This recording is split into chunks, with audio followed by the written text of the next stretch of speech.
अस्सलातु वस्सलामु अलैका या नबी अल्लाह, अस्सलातु वस्सलामु अलैका या नूर अल्लाह, सल्लल्लाहु तआला अलैहि वसल्लम। प्यारे इस्लामी साथियों, अल्हम्दुलिल्लाह पिछले कई रोज़ से एक तवील बाब का दर्स आप लोग समाअत में आ रहे हैं, जिसका ताल्लुक़ ईमान से है। ईमान का बयान चल रहा है, जो हम सब के लिए बेइंतहा ज़रूरी है, बल्कि इसका इल्म हासिल करना हम सब पर फ़र्ज़ है। तो आज भी उसी बाब से कुछ बातें अर्ज़ करता हूँ, बग़ौर समाअत पाएँ। हज़रत जुनैद बगदादी रहमतुल्लाह ताला अलैह का कहना है कि एक मरतबा फ़रीज़ा हज अदा करने के लिए मैं घर से निकला और अपनी सवारी को क़िबले की तरफ दौड़ाना शुरू किया, मगर मेरी सवारी विलायत रूम के एक शहर कुस्तुनतुनिया की जानिब बढ़ती रही, यहाँ तक कि मैं कुस्तुनतुनिया पहुँच गया। वहाँ लोगों के एक जम्मे गफ़ीर पर नज़र पड़ी, जो एक दूसरे से गुफ्तगू कर रहे थे। मैंने बाद लोगों से सूरत हाल दरियाफ़्त की तो उन्होंने जवाब दिया, हमारे बादशाह की लड़की पर दीवानगी का दौरा पड़ गया है और किसी तबीब की तलाश जारी है। तो मैंने कहा, हज़रत जुनैद बगदादी फरमा रहे हैं कि मैंने कहा मैं उस लड़की का इलाज करूँगा। वो लोग मुझे शाही महल में ले गए। जब मैं दरवाजे के करीब पहुँचा तो अंदर से आवाज़ आई कि ऐ जुनैद रहमतुल्लाह ताला अलैह, आवाज़ आई कि ऐ जुनैद, तू अपनी सवारी को कब तक हमारी तरफ से रोकता रहेगा, जबकि वो आपको हमारी तरफ बुला रही है। जब मैंने अंदर कदम रखा तो एक हसीन जमील औरत को के सरापा पर नज़र पड़ी, जो कि पाबा जंजीर थी, यानी जंजीर में जकड़ी हुई थी। उस औरत ने मुझसे कहा कि हज़रत, मेरे वास्ते कोई दवा तजवीज़ करो जिससे मैं सेहतयाब हो जाऊं और मेरी दीवानगी जाती रहे। मैंने उससे कहा कि ला इलाहा इल्लल्लाह मुहम्मदुर रसूलुल्लाह सल्लल्लाहु अलैहि वसल्लम, ये तू पढ़ ले। इसका जो है तो पढ़ने का मैंने उसे हुक्म किया। उसने बुलंद आवाज़ से कलमा शरीफ पढ़ा और पढ़ते ही उसकी जंजीर टूट गई। जो जंजीर में उसको जकड़ के रखे थे, उसके दीवानगी और पागलपन की वजह से उसकी जंजीर टूट गई। बादशाह हैरान हुआ और कहने लगा, वल्लाह, कितना प्यारा और कामयाब हकीम है कि एक पल में मेरी लड़की की बीमारी दूर कर दिया। मैंने बादशाह से कहा कि तुम भी कलमा शरीफ पढ़ो, तुम्हारे दिल से कुफ्र की बीमारी खत्म हो जाएगी। कहते हैं कि मैंने बादशाह से कहा कि तुम भी ये कलमा पढ़ लो। उसने कलमा शरीफ पढ़ा और मुसलमान हो गया। तो कलमा शरीफ का ये कमाल देखकर लोग कसीर तादाद में इस्लाम में दाखिल होने लगे। जब देखा कि बादशाह मुसलमान हो गया और ऐसी लड़की की दीवानगी और इसका बौलापन, जो कि कई रोज से लोग उसमें परेशान थे, और एक एक कलमा शरीफ पढ़ने की वजह से उसकी दीवानगी और ये बला उससे दूर हो गई और खुश होकर के हमारा बादशाह भी मुसलमान हो गया, तो अब हम क्यों ईसाई रहे या यहूदी रहे, वो लोग भी मुसलमान हो गए और उसमें से कसीर तादाद में लोग आते गए और दाखिले इस्लाम होते गए। मेरे अज़ीज़ों, मेरे दोस्तों, पता ये चला कि कलमा तैयबा जो है, जो हमारे ईमान की जड़ और जान है, बुनियाद है। सबसे पहली बुनियाद जो है, इस्लाम की जो 5 बुनियादें हैं, उसमें सबसे पहली बुनियाद क्या है? कलमा तैयबा है, तौहीद, जिसमें बंदा सबसे पहले कहता है कि अल्लाह के सिवा कोई माबूद नहीं। सबसे पहले कहता है ला, नहीं है कोई इलाह, माबूद यानी इबादत के लायक, इल्लल्लाह, सिवाय अल्लाह के। फिर कहता है मोहम्मद रसूलुल्लाह, और मोहम्मद सल्लल्लाहु अलैहि वसल्लम अल्लाह के रसूल हैं। तो ये हमारे ईमान की जान है, इस्लाम की पहली बुनियाद है, ये इसे कहते हैं तौहीद।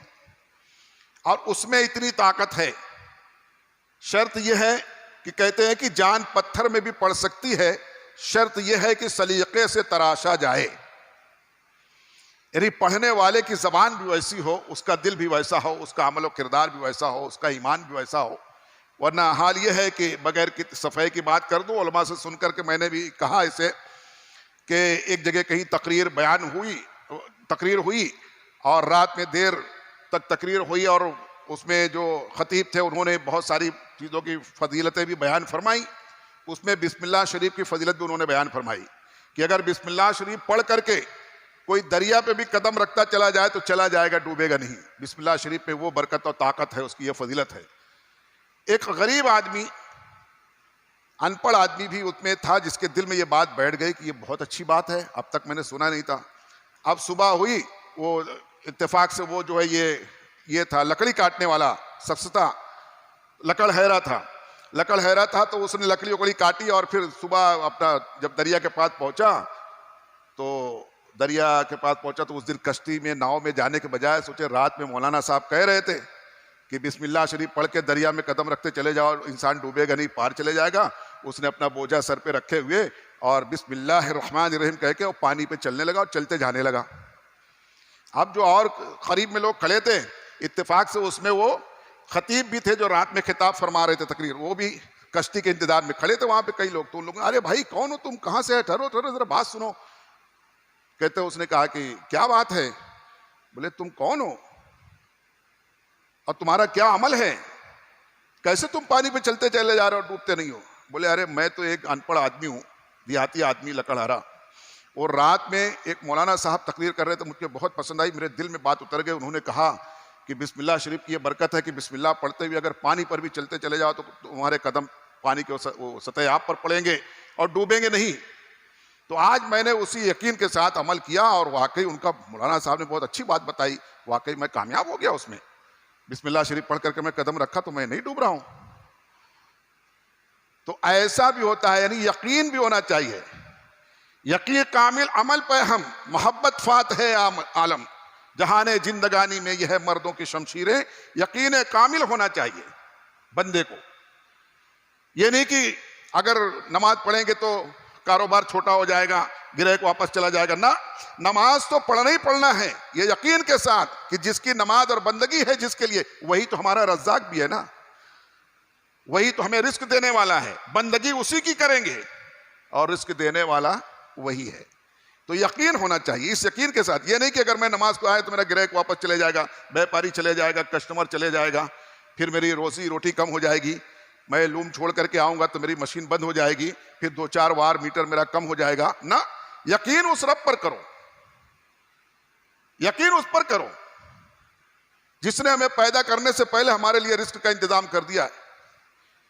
मां की सूखी छातियों में बच्चे के पैदाइश से पहले अल्लाह ताला दूध से भर देता है उसको, वरना उस खून की जगह पर दूध कहां से आता? ये रब तबारक व तआला उस अपने जो तो बच्चे को उसके पैदाइश से पहले उसका इंतजाम कर देता है।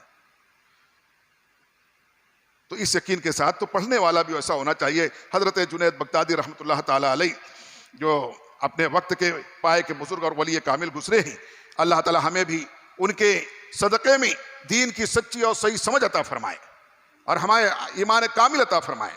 फरमाते इस तरीके से हजरत इब्न अब्बास रज़ियल्लाहु अन्हुमा से रिवायत है कि रसूल अकरम सल्लल्लाहु अलैहि वसल्लम ने फरमाया कि उस ज़ात पाक की कसम जिसके कब्ज़े कुदरत में मेरी जान है, अगर जमीन व आसमान और जो कुछ इसके अंदर है और जो उनके दरमियान है, जो कुछ उसके नीचे है, अगर वो तमाम तराजू के एक पल्ले पर रख दिया जाए और कलमा शरीफ को दूसरे पल्ले पर रख दिया जाए तो फिर भी वो वजन में बढ़ जाएगा। कलमा शरीफ का वजन बढ़ जाएगा। किसमें?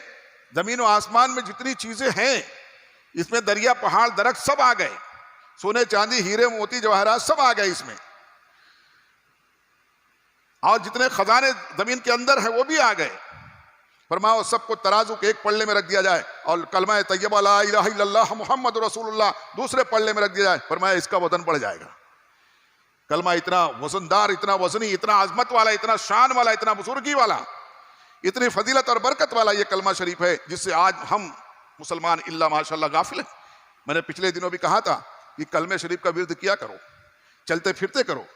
जरूरी नहीं है कि लंबी सी तस्बीह लेकर रास्ते में गिनते चलो, तस्बीह दिखे और लोग समझ जाए कि हाँ वाकई आज कर रहा है, पढ़ रहा है ना। आप अपने उंगली के पूरे पर करो। तस्बीह तो साथ में नहीं जाने वाली है। कल या किसी को गिनती करना है कि इतना हजार पढ़ना है, उतना पढ़े, गिनती के लिए तस्बीह रखा अलग बात है। अपने उंगली के पूरे पर चलते रहो, पढ़ते रहो, चलते रहो, पढ़ते रहो, काम में भी लगे रहो, पढ़ते भी रहो। कोई शुमार करके कहीं लिखवाना थोड़ी है जा करके, आप पढ़ते रहो। और अगर आदत बनानी है कि रोजाना 1000 मरतबा पढ़ूंगा तो अच्छी बात है। फिर आपको फिंगर जो तो काउंटिंग की आती है, अंगूठी, वो भी आप ला सकते हैं, उसमें पढ़ते रहो, करते रहो, यूं ही पूरे पर पढ़ते रहो।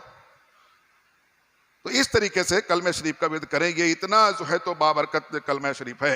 हजरत अनस रज़ियल्लाहु तआला अन्हु इरशाद फरमाते हैं कि मुस्तफ़ा जान रहमत सल्लल्लाहु अलैहि वसल्लम का इरशाद पाक है कि अल्लाह के यहाँ हर अमल के पहुंचने के लिए दरमियान में हिजाब होता है।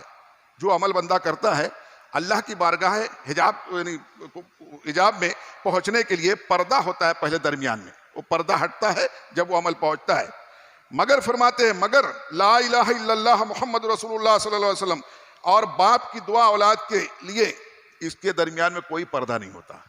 अगर कोई बाप अपनी औलाद के लिए दुआ कर दे, फरमाया कि उसको कोई पर्दा रोकने वाला नहीं है, डायरेक्ट बाब हिजाब इलाही तक पहुंचता है। शर्त यह है कि करने वाले की वैसा खुलूस होना चाहिए, जैसा इखलास। इखलास अच्छा है, कोई जरूरी है कि कोई बहुत बड़ा मुत्तकी परहेजगार होगा बाप तभी उसकी दुआ कबूल होगी ना। गुनहगार बाप भी अगर औलाद के लिए, क्योंकि हर बाप ये चाहता मेरी औलाद खुश रहे, तरक्की करे, आगे बढ़े। बस दुनिया में 2 ही शख्सियत ऐसी नजर आती है, एक बाप और एक उस्ताद। जो टीचर होता है, उस्ताद, वो भी चाहता है कि मेरे जितने शागिर्द हैं सब तरक्की करें, और बाप भी चाहता है मेरी औलाद तरक्की करे। भूखे रह करके औलाद को भी उसको आगे बढ़ाने की कोशिश करता है, और जब आगे बढ़ते ही औलाद तो खुश होता है कि मेरी औलाद तरक्की करे। तो उसकी दुआ, फरमाया कि उसकी दुआ और कलमा तैयबा के जिक्र करने में दरमियान में कोई पर्दा नहीं होता, बल्कि बिला पर्दे के हायल के ये बाबे हिजाब इलाही तक पहुंच जाता है। फरिश्ते इसको पहुंचा देते हैं। अल्लाह ताला इन बातों को समझकर इस पर अमल करने की हमें तौफीक अता फरमाए। बिस्मिल्लाहिर्रहमानिर्रहीम।